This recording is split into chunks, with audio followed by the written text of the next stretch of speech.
When you guys first started looking at this, it was started as a missing persons case. And it was really just a local thing in the beginning, right? You guys didn't get to be part of this case until a little bit into it, right? A couple days into it? Correct. I'm kind of curious, I want to hear kind of about turning points because I already know how you found what you found along the way. But let's talk about turning points. Started as a missing persons case, you had really no idea what you were working with, and then there was some turning points. Let's talk about that. So it started as missing person on Sunday the 2nd, December 2nd. The officers that day worked it like they would any other missing person case. Trying to figure out where the person was last, see if they're suicidal, anything like that. Monday morning rolled around, still missing, so we looked into it a little more. Second, third. Nothing new came up, and things just weren't sitting right with me. Her vehicles were there. We couldn't find any proof or any signs that she left on her own. On the same side, couldn't find any signs of struggle or anything like that.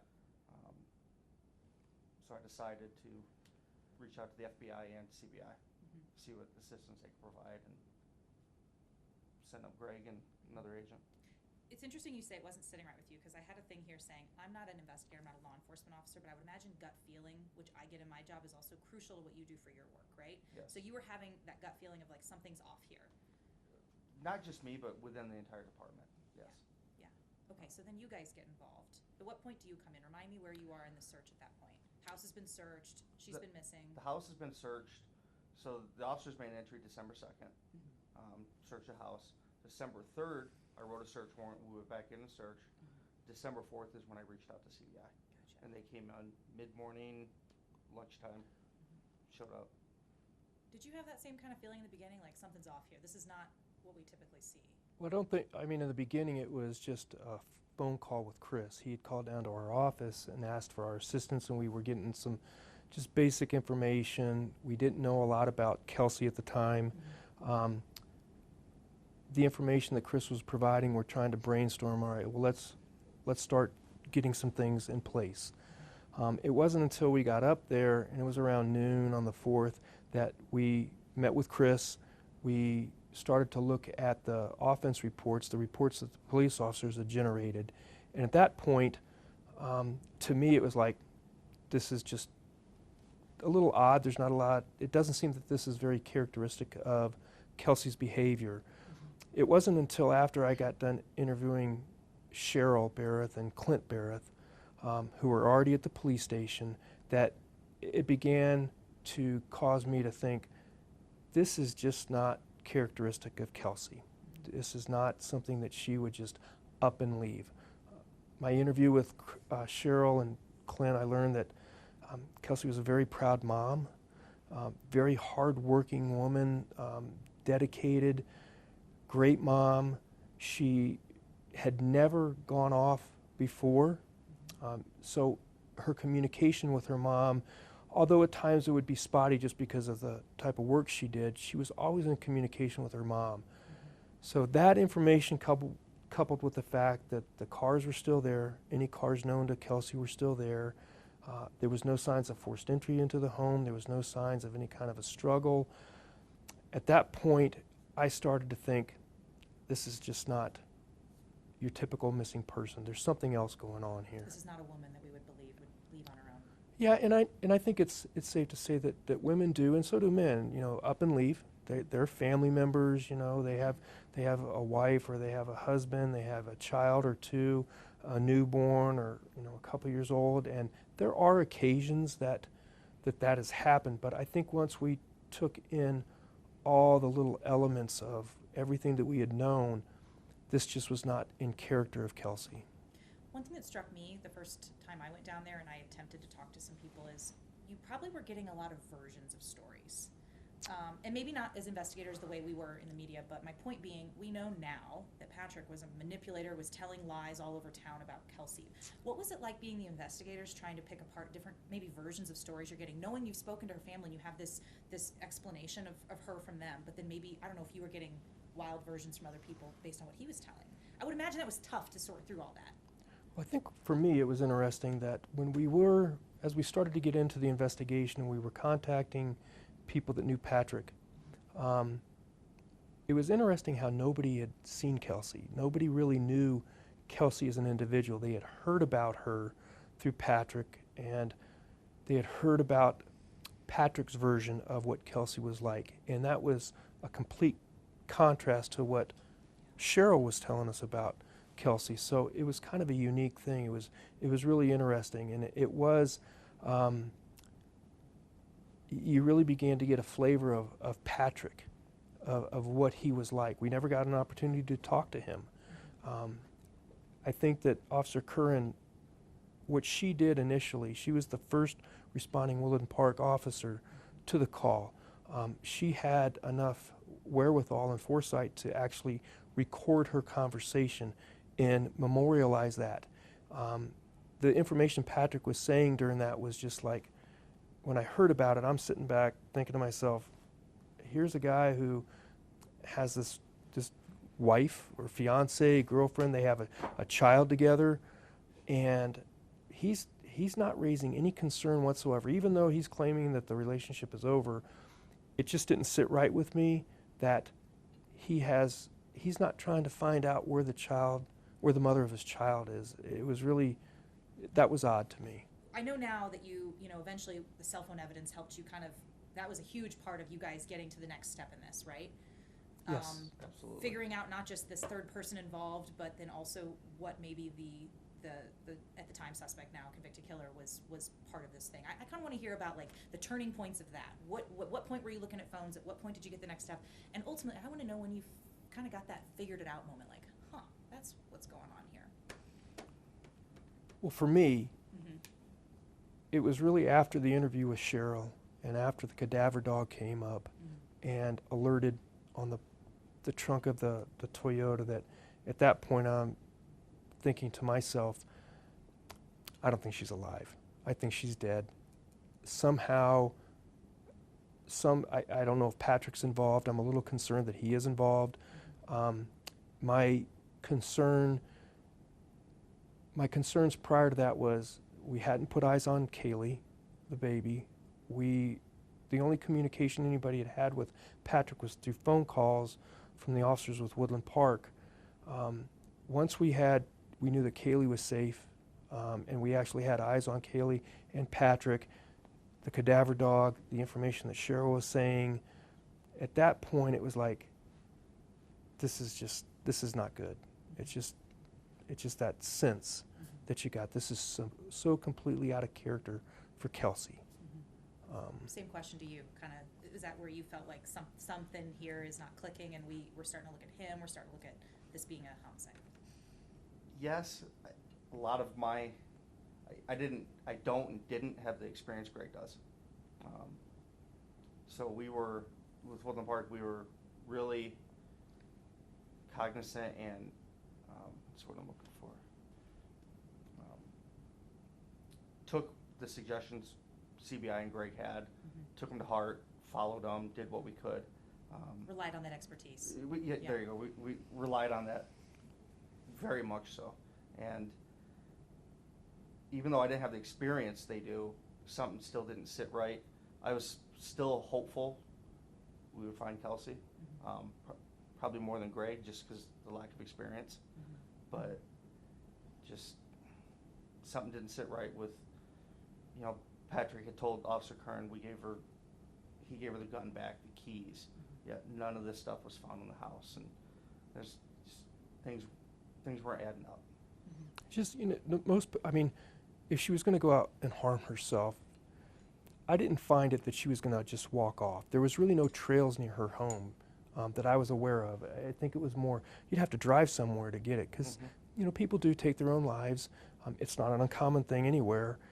But here in Colorado, you do find a lot of people who will go off and take their own lives, but when they do it, they go into a mountainous area. If they're living in the mountains, they go for a view, they sit in an area, in a park or in a forest or something of that nature that has a view, and it just didn't make sense. And with her purse not there, her phone not there,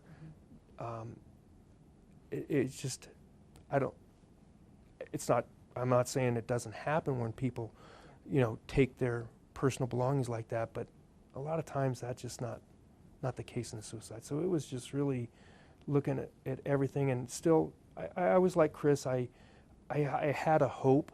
I was hoping that she was still alive, but that was a very, very small percentage. During that time, before the arrest, what was Woodland Park like? Ripe with speculation, I'm sure, right? That must have just been strange. And probably people wanting to be helpful, but what was that like in that town during that time? I think the town kind of came together. Mm-hmm.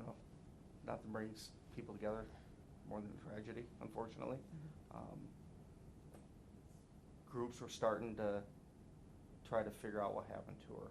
Tips were coming in on, where she could have been seen, where she is. People have seen Patrick. People have known Patrick. The community was very involved, and part of this case wouldn't have happened without the community coming together like they did. Yeah. I know how you've eventually found yourselves talking to this woman in Idaho. How would you summarize that for the sake of simplicity now? I mean, that was such a huge deal for you guys to be able to find her and get the information from her. I mean, that was the case. Yeah. Tell us how you figured out that, to me, seemingly impossible part of this. Cell phone warrants were written for the records. Mm-hmm. They were submitted to Special Agent Kevin Hoyland with the FBI. And he did what he does and came up with that number. People don't make phone calls like that. Like, that was a weird set of phone calls after a weird couple of days, right? Yes. Yeah. That to me, felt like panic phone calls. Yeah, I mean... Panic or planned. Yeah. Both, maybe a Yeah. little bit of both, but... Yeah. So my point is, you're looking at unusual behavior on phone calls. Well, I think it's not unusual behavior by Patrick, because obviously, yes, Patrick was someone that we looked at Mm-hmm. in the beginning because he's the last one that we know saw her, Mm-hmm. based on information that he provided, as well as Cheryl had provided. So he admitted to being the last one to see her physically. So that's our only jump-off point right there. So it really, in today's day and age, we know that electronics are huge in police work. That's not a secret. It's huge in everything that we do. So certainly we wanted to get a hold of all the cell phone information and start breaking that down and seeing, all right, what is consistent, what is inconsistent, are there any consistencies or inconsistencies? So once we were able to secure the information from the cell phones, and we were able to dissect it, obviously through Kevin Hoyland, that's when we were able to really focus in on what would turn out to be Crystal's cell phone. I'm guessing at the time that you first figured out at least who she was, you probably had no idea what had happened still. You just knew there was this person that was connected in some way, right? Well, I think what we knew early on from the cell phone records was Patrick would make phone calls. Patrick did make phone calls on Thanksgiving to various people. Mm-hmm.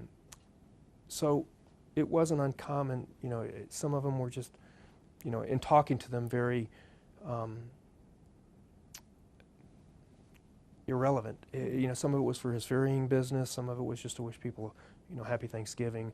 But then you start seeing this call to this 208 number, and it's starting to be repetitive, and it's like, okay, we physically set out to identify every phone call Patrick made and to put a person to that phone number. Mm-hmm. So that's how we came upon Crystal. And when you first met her, though, you didn't really have the totality of her involvement. You had really no idea what any of that would look like. You just knew she was this person he was calling, right? We had no idea. Yeah, that was about to be blown wide open pretty quick. So It was. It was interesting because there was some information that was found during the search that identified Crystal, but at that time it was like, okay, we weren't really sure what it was. We knew what Patrick was doing for a living. We knew that he was in the cattle business. We knew he had some horses. We knew he was in the dog business. Mm-hmm. So some of the dogs too, and we knew from talking to lay witnesses, to people that he worked with, clients, customers, that it wasn't uncommon for people out of state to provide Patrick with maybe a dog that they wanted him to train, or he would be training a dog for someone. Mm-hmm. So it really didn't strike a chord until we start seeing these phone numbers, these repetitive calls between Patrick and Crystal, coupled with some of the information we saw at the house, we were able to say, this is somebody we need to talk to. Once you had your chance to really talk to her, once the agreement was worked out and everything, you really got a chance to talk to her, both of you digesting what she had to say. I know you've seen some wild things in your career. I'm just curious what your initial reaction was when you got her full story. It was really, I had to take a second. Johnny Grusing, FBI agent Johnny Grusing, Special Agent Grusing, he and I have known each other for years. We've worked together a long time. So it was Johnny and I that did the first 2 interviews with Crystal. And we had talked, and it was Johnny and I who actually met Crystal out in Idaho at her house. We were, along with Josh Hayes from Twin Falls Police Department, we went up and knocked on Crystal's door. So Johnny and I had talked and everything on the flight out there, and before we had kind of had a little game plan, and it was very apparent that Crystal wanted to talk. Crystal wanted to provide information, but she wanted to protect herself, which is understandable. But when we got in the interview, I've been doing this a long time. I've been in police work 37 years, and I've never had a no-body case. And I've never had a case where a body's been burned. And I didn't expect that. I didn't expect Crystal to come out and say she was burned. I wasn't expecting Crystal to come out and say some of the things she said. Her involvement, the solicitations, that stuff. So it was like a, holy crap. Yeah. This is bizarre. I know from sitting in court listening to that day that you testified, I guess, at the prelim, and that was our reaction to what was, you weren't in this interview, but I'm obviously pulled into the plug pretty quick. Like, when you learned essentially the backstory, how did you digest that? I was in another room watching it as it was happening. I was dumbfounded, and I didn't know how to digest it. It took a couple days for it to really sink in, and the gravity of the situation, and just, you know, what are the next steps we go, you know? How do we get closure for the family, and just in awe that somebody could do this and she could just sit there and tell the story like she was. I mean, she was obviously choked up and, you know, crying and sobbing, but just the involvement and what goes through somebody's mind to not come forward when like she didn't. I don't want to focus too much on Crystal here. No, But I do Yeah. think that the consumption of this story, so many people just have a lot of questions about her, which is why I'm asking a few of these. And as I said before we started, my ultimate thing, and then we can move on to the next, is just sitting in court every day, not knowing her, never having one-on-ones. I struggled to go between empathy for this situation that she found herself in, at the same time complete horror for her actions in this case. And I don't know where I still today settle on how I feel about her. And learning her whole history and the clearly the screwed up relationship they had. How do you hope, or what are people getting wrong about Crystal? What are people getting right about Crystal? What do you hope people ultimately take away from this story? Because that just was such a thing for people. Now that you've had time to kind of come full circle on this, you know? You know, despite what we think, everybody's going to draw their own conclusion and their own opinions on Crystal. You know, I think that your industry and our industry are similar in many ways, in that we see the worst side of life. We see the worst side of the world. We see what really goes on in the world. And it's probably a good thing that communities are sheltered from this until it impacts their community. I think I have to go back when Crystal told us about how Kelsey had been killed and burned and whatnot. That one of the, you know, I was like, oh crap, because in my mind I'm formulating thoughts about, okay, she's going to say where, you know, hopefully where she's at, how are we going to get search and rescue. I'm thinking we're still going to find a body, but when she tells us that she's burned, it's like, wow. I said, how am I going to tell Cheryl?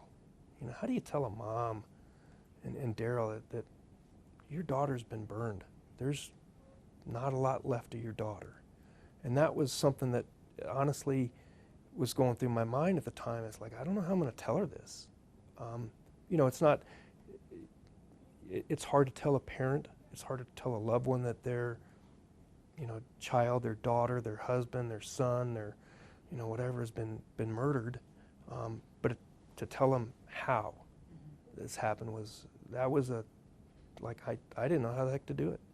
I was really struggling, and you know, I just told them the way it was. And you know, Cheryl is probably one of the most stoic people I've ever met in my life, besides my mom. My mom's 90, and she's, you know, a tough lady, but Cheryl is just one of the strongest women I've ever met in my life. You know, Cheryl knew on the 4th Kelsey was dead. I mean, she flat out told me, I know she's gone. And is it a mother's intuition? I don't know. But, you know, I try to say, well, we haven't come to that conclusion yet, but I'm hoping you're wrong. So it was hard to try to figure that out.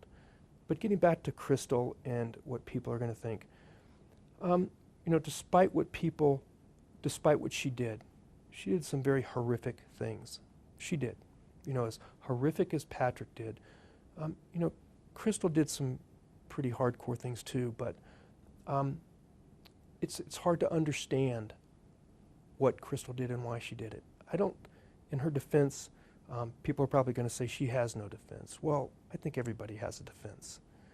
That's just me personally. It was hard, and it's still hard for me to understand why she made the decision she made, partly because I'm not in a domestic violence situation. I don't understand. I mean, I have an appreciation and respect for the dynamics of it all. But she's an intelligent woman. She is a good mom. The decisions that she made and why, I will never understand. And quite frankly, I'm not sure any of us will ever understand. But without Crystal, we wouldn't be where we are today. I mean, I don't know if that answers your question. It absolutely does, and it spoke to some other things I didn't even ask, and I'm grateful that you did that. Any thoughts you'd like to add to that? Just struggling to comprehend this woman, good and bad. I don't know if I have yet. I'm still, like you said, Yeah. torn. I think we all are. Empathy or, you know, just appalled by what she did. I mean, yes, I'm appalled. Like Greg said, I'm not part of a domestic situation. I never have been, so I can't speak to what's going through somebody's mind, but it's just hard to understand, 11 hours, 10 hours drive, come down to do that, and you don't call the cops. Don't understand it. You know, the one thing that Crystal has, I mean, we've had a lot of conversations. Crystal and I, Chris and Crystal, we've had a lot of conversations. And, you know, Crystal, again, people can draw their own conclusions, but, you know, Crystal had mentioned, and this isn't a quote, but essentially it's like, I know what I did was wrong. I will never be able to repay the Berreth family for that. I will never be able to repay Kelsey for that, or her daughter, Kaylee. But I try every day to make amends for what I did. And I don't know, and she would say, I don't know what it is I can do other than that. And I thought that was kind of an interesting comment. I've never heard that from someone who's been involved as an accessory or whatever people want to consider her. And I mean, I personally consider her an accessory into the matter. But you know, there was a lot of genuine remorse that she would tell us. And again, you in your line of work, you can size people up, and you know when people are being honest with you. You know when they're trying to pull the wool over your eyes. But you know, I will say that Crystal was genuine in her comments about how, you know, every day she strives to make amends for what she does. You know, I think it doesn't do anything to minimize her actions, though. Plenty on Crystal. I think we can move on, unless you have something else you want to say about her. No, Okay. I mean, I feel for the Berreths. Yeah. I do, because they are good people. They're great people. And Kelsey, you know, I think people get focused a lot on Patrick and Crystal, and they don't focus enough on the woman that Kelsey was and everything that she did. I mean, that's a bit bothersome to me. Yeah, I actually agree with you on that point, and I had that on my list of things too, which sorry. we could skip to that or we could get back Nope, to it. But this is your show. Sorry. no, let's just get into that for a second, because we actually had a lot of conversations about when we were covering it and things we were trying to do along the way, but I just don't know if we ever always hit the right mark on that. And I think that that's part of the problem with coverage of cases like this, is so much is consumed on the salacious nature and not on the victim focused part of it. Right. And I think what really struck us during trial, one of the more emotional moments, was listening to friends and family members talk about her and being a pilot and having the baby and just like all the really positive things about it that we just never really knew about this woman. Focus on Kelsey, because this was about her. You know, Kelsey's, you know, unfortunately we never got to meet Kelsey in life. You know, our meeting Kelsey was, you know, I don't think I'm putting words in your mouth, but we would have loved to have met her under a different circumstance. As we had told somebody before, Chris has been in the military. I grew up in a military family. For a woman to be in the aviation industry, in the military, or associated with them, is not an easy task. The aviation community in the military is a very tight-knit community.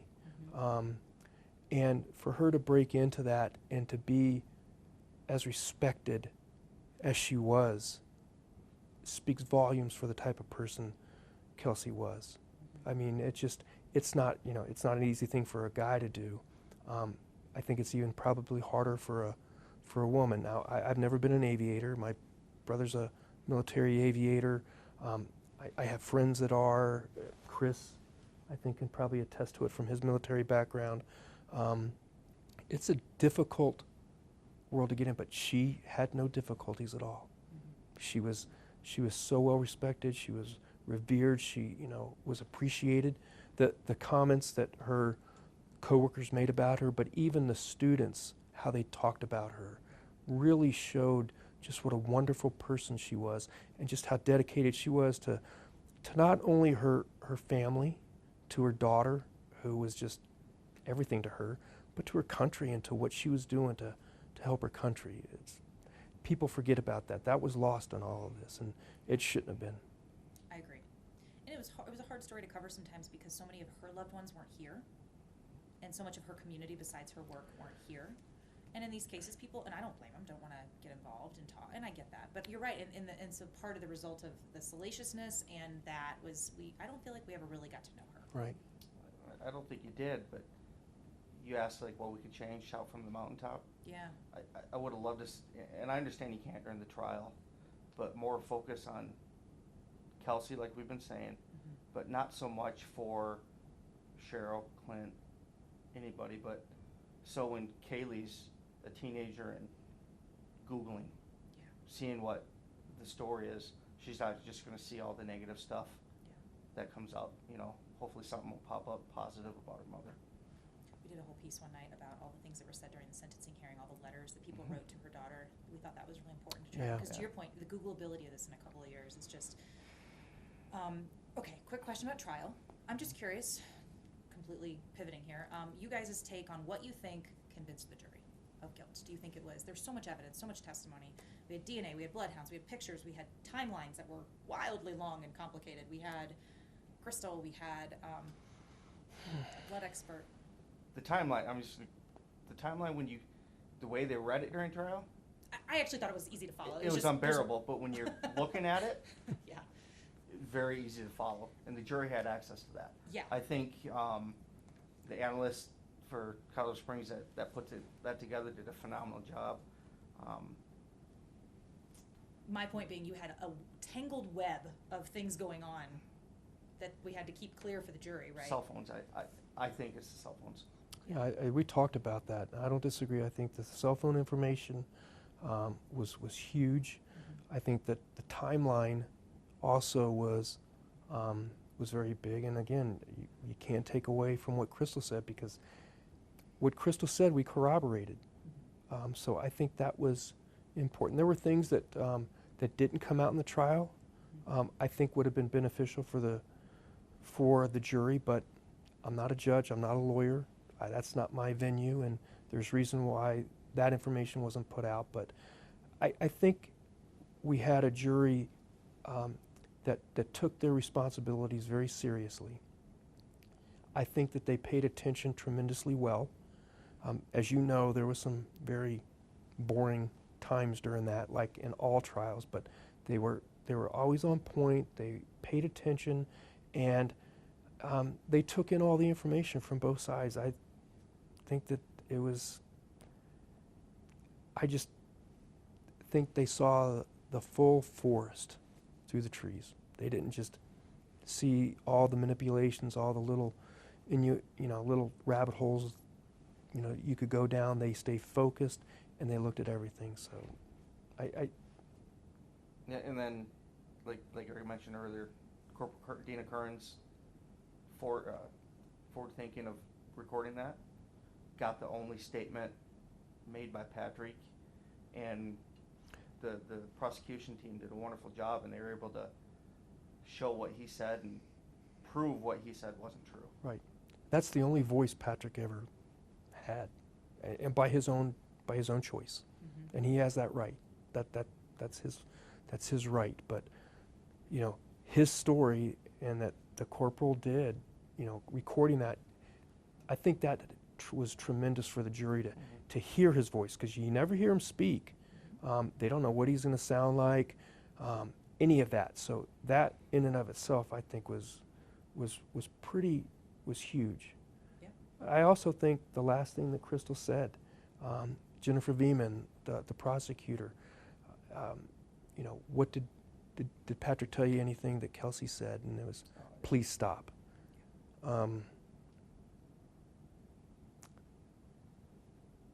was pretty powerful. For you guys sitting in trial watching this, was there a moment along the way that you felt you were most confident? Did you walk in at the beginning of trial feeling you're most confident? I don't know. I'm just kind of curious what it was like sitting there for you two who have put this all together. I think it was like ebbs and flow during the entire time. You go in, knowing, thinking you did a good job, give the best case you can with prosecution, and I think we had a great team. The three of them did a wonderful job. But there's times throughout the trial where sitting back, you're just like the jury. You're hearing what the prosecution wants you to hear, and then on the side, you're hearing what the defense wants you to hear, and you're like, oh, all right, but how is that going to affect things? Oh, wow, I didn't think of that. Or, wow, he has me convinced. What's he doing? The defense, does it have the jury convinced? And it's just, I think it was just up and down the entire trial. And you knew the stakes, because unlike the jury, you already knew everything. So you knew the stakes and the. I don't think we'll ever know everything, and I don't mean to be. I hope that doesn't come out arrogant or disrespectful, but I don't think we're ever going to know everything. I think my personal opinion, from doing this as long as I have, I think people will tell you as much as you need to know. People that are involved in the situation will tell you as much as they need to tell you to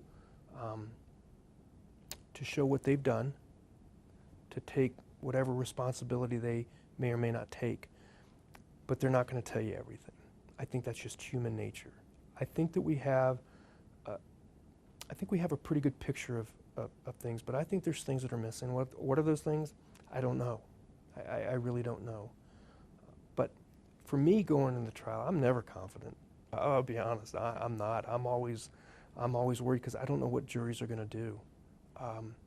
I'm listening to testimony. I'm going over things. I'm reading stuff, and I'm thinking, wow, why didn't I do this? Why didn't I do that? I'm always questioning why I didn't do something. Is this something that the jury would have liked to have known? Is this something that I needed to do differently? So it really wasn't until the verdict comes that at that point, okay, I'm good to go. How do you feel now? There is a conviction, there is a guilty plea, and two people are one is in prison now, one will be in prison very soon. And there is somebody who has been held accountable for her death. I think that's a hard one to answer. It's a bittersweet victory, because unfortunately Kelsey's not here. Yeah. So I mean, her not being here takes away from it being a happy moment. But it's, and I don't think it's closure, but it's the best form, the best justice our criminal justice system can give to the Berreth family is what happened. I think it's, there's nobody that wins.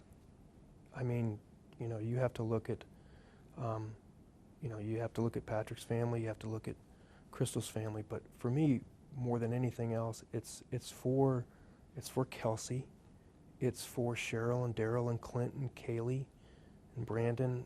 I mean, it's for them. I like Chris. I'm of the opinion that I don't think there's ever any closure. I don't think anybody ever,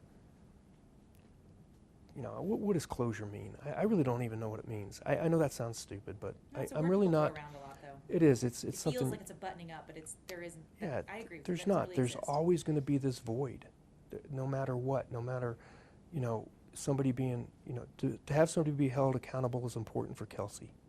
It's important for Kaylee. It's important for Cheryl and Daryl and Clint and Brandon. It's important for all of them. That's all that, to me, is the important thing. How we feel about this means nothing. It's really just, I hope that if Kelsey's soul has the ability, that she knows that people did care, that we, all of us involved, all the people from the FBI, the Woodland Park Police Department, CBI, Teller County Sheriff's Department, the DA's office, you know, everybody that, you know, that people did care. She was and still is important and always will be. And that, I know it frustrates investigators that they haven't found her body. I know that if there's any inkling of any idea of where that could be, that search will begin anew. I know that's what Chief DeYoung said, but I just in general, besides, maybe that is the one piece that kind of still unsettles you guys. Is there anything else about this that still unsettles you, or that just like you wish you could still answer? Why? I'd like to know why Patrick chose to do this. Why Crystal went through with what she did. Why Patrick didn't just walk away. Whys. yeah, there's questions that we'll never have answered. We'll never ever have answered.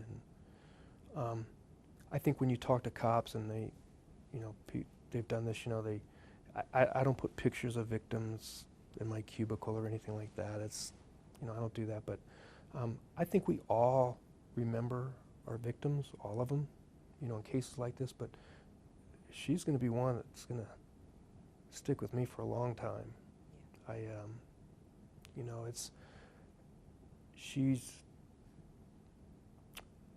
I just can't fathom why Patrick just, I don't know, I can't fathom why he did it. I don't know what possesses an individual, be it Patrick or anybody else, to be so angry and violent to the mother of their child.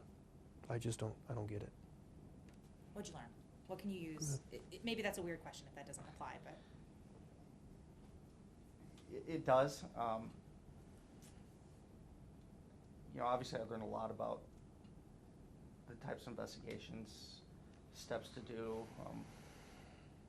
you know, the procedural. Got to learn a lot from Gregg and the other CBI agents. Got to learn stuff from the officers of Woodland Park, FBI. But I think this is going to be kind of corny, but I got to learn about Kelsey and her family, and just where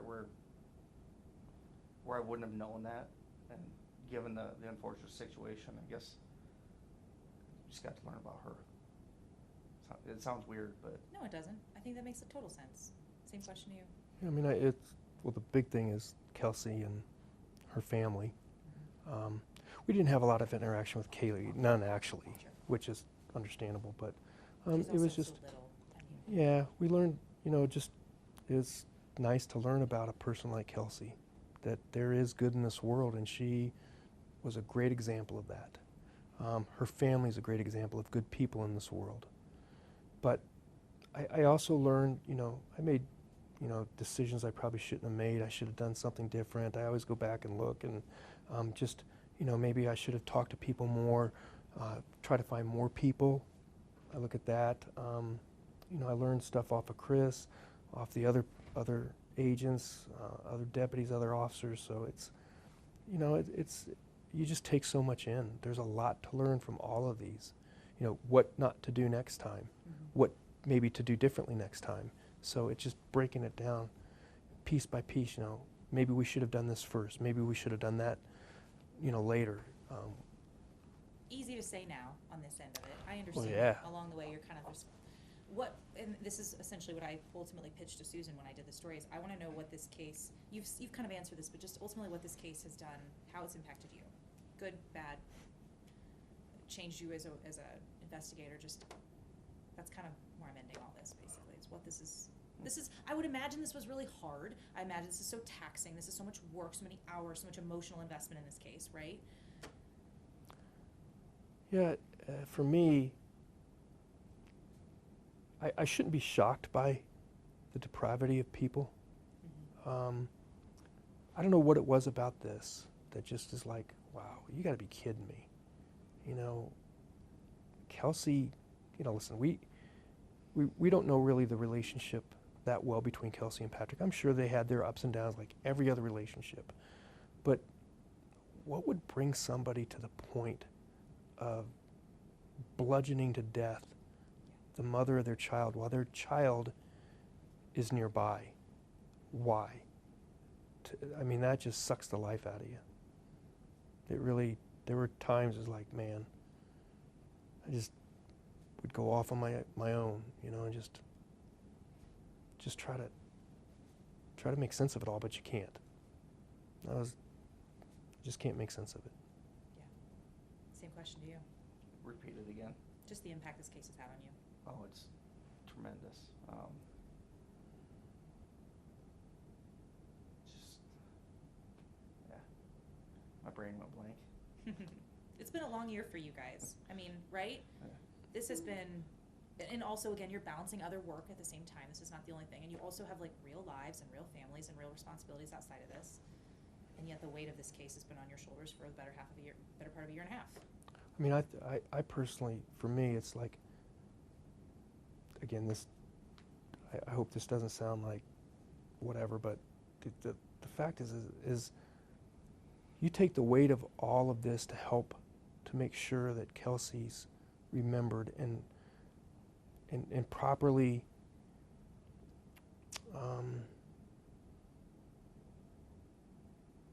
I guess represented, just to make just the enormity and the weight of making sure that Kelsey gets the justice. There's never any justice that will ever bring Kelsey back, but just that the weight and the enormity of it all, and to not let her down.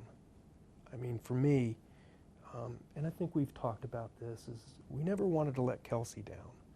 And as whatever people want to think that, you know, we're trying to blow smoke up their skirts, no, that's not it. It was always, we can't let her down, and we can't let Kaylee down. We can't let that family down. Is that kind of your North Star, essentially? Yeah, our guiding light. Yeah. It's really, that's what it was. And still to this day will always be, because we're not going to give up. I mean, if we can, we would love to find where her body is, what's left of her body.